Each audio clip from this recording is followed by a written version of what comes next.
Hey à tous, on se retrouve dans une nouvelle vidéo très spéciale. Et je sais que je dis toujours ça, mais c'est le cas tout le temps.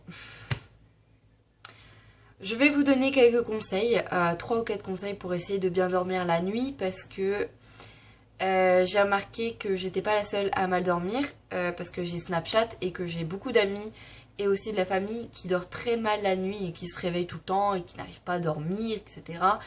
Et du coup, je vais vous donner 4-5 conseils, enfin entre 3 et 5 conseils, mais voilà.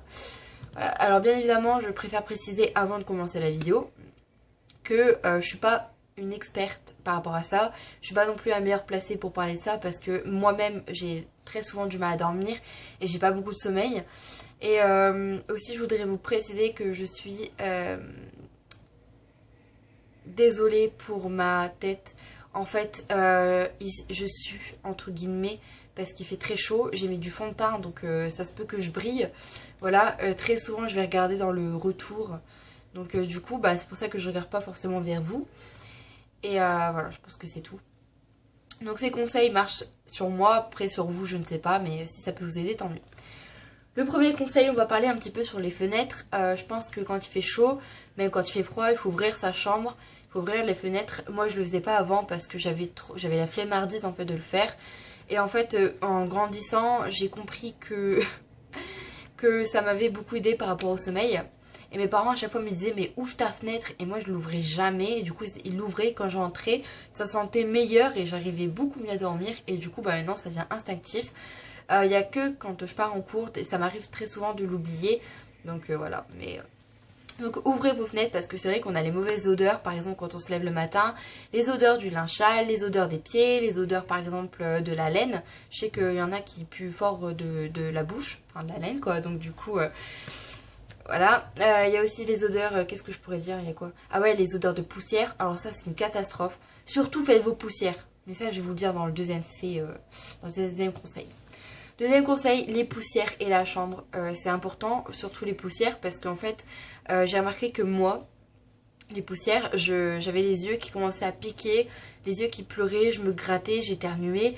C'est pas une allergie, hein, c'est pas du tout une allergie, parce que ça me fait pas ça à chaque fois, mais très souvent, quand il y a beaucoup de poussière, l'odeur et tout, ça me rend malade. Et très souvent, ça m'empêche énormément de dormir, parce que ça pue, et voilà, enfin, c'est chiant, quoi. Donc, faites vos poussières. La chambre, je suis pas du tout bien placée pour parler de ça parce que je ne fais jamais ma chambre, enfin pratiquement jamais, parce que il n'y a pas grand chose à faire dans ma chambre. Le seul truc à faire c'est ranger les vêtements parce que j'ai 36 000 vêtements dans ma chambre. Un petit peu partout, il y en a sur mon lit, sur ma chaise, sur ma table de nuit, enfin sur ma commode, sur le... J'en ai même, vous allez paraître bizarre, mais j'en ai même parfois accroché à ma fenêtre, donc voilà.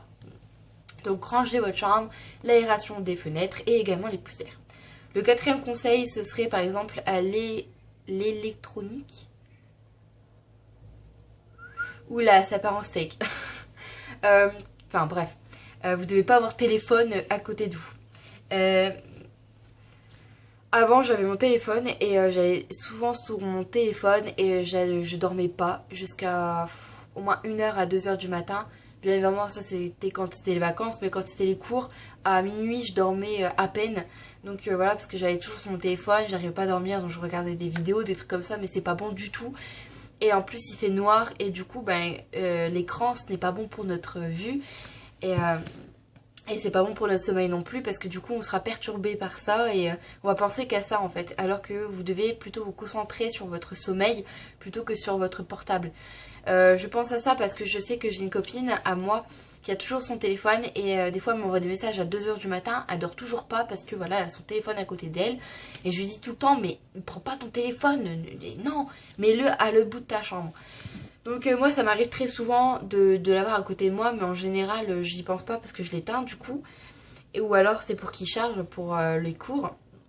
Mais souvent en fait j'ai mon lit qui est là et ici j'ai ma commode avec une prise. Et donc du coup ben, la nuit je charge mon téléphone là et mon lit est là.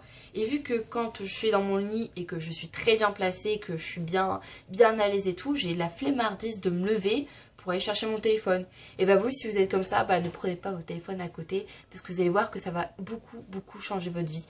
voilà, le téléphone c'est pas très bon pour le sommeil, hein. On est tous, enfin moi je suis d'accord sur ça, ma famille aussi, donc bah, voilà. Le cinquième conseil qui marche le plus pour moi, c'est la musique et les bruits sonores, donc tout ce qui est pluie, orage, flûte de Pan, etc. Bien évidemment, ne mettez pas le son à fond parce que ce n'est pas bon du tout pour vos oreilles, pour vos tympans, etc. Ça peut aller... si vous mettez très fort, ça peut vraiment toucher votre oreille et vous pouvez finir par plus vraiment beaucoup entendre, ou alors ça peut vraiment bien abîmer votre oreille. Donc ne mettez pas le son à fond. Moi, en général, je mets le son à 3 ou 4 crans, donc c'est-à-dire qu'on entend très peu la musique. Donc du coup, c'est juste pour en fait pour avoir un petit son. Et très souvent, par contre, quand il y a la pluie, l'orage, je mets le son à fond parce que là, j'adore ça, mais je sais que c'est pas bon. Mais par contre, la musique, je mets pas à fond parce que c'est pas du tout pareil comparé au son. Je sais qu'il y en a qui aiment bien écouter genre les sons des oiseaux, les sons de la plage, de la mer. Par exemple, la flûte de Pan aussi, qui est très relaxant. Et la pluie et tout ça. Donc voilà. Je suis désolée si la vidéo vous a paru un petit peu longue parce que j'ai fait que ça parler, mais n'oubliez pas que dans vos paramètres de vidéo, il y a... Dans YouTube, il y a une paramètre auquel vous pouvez accélérer la vidéo. Moi, dans mes vidéos, je parle pas très fort, donc à la limite, vous pouvez l'accélérer, ça vous entendrez quand même et vous comprendrez quand même. Donc voilà, donc je parle beaucoup. Excusez-moi, mais je suis comme ça. Et voilà, j'espère que ces conseils vous auront plu. Comme je vous l'ai dit, je suis pas experte en sommeil ou quoi que ce soit, mais c'est des conseils qui marchent sur moi, donc je vois pas pourquoi ça marcherait pas sur des gens. Et on est sur YouTube, et YouTube c'est un moyen de vous donner des conseils, donc voilà. Au revoir. Et là, je vous parie que ça va bugger. Médaille, il faut me donner médaille.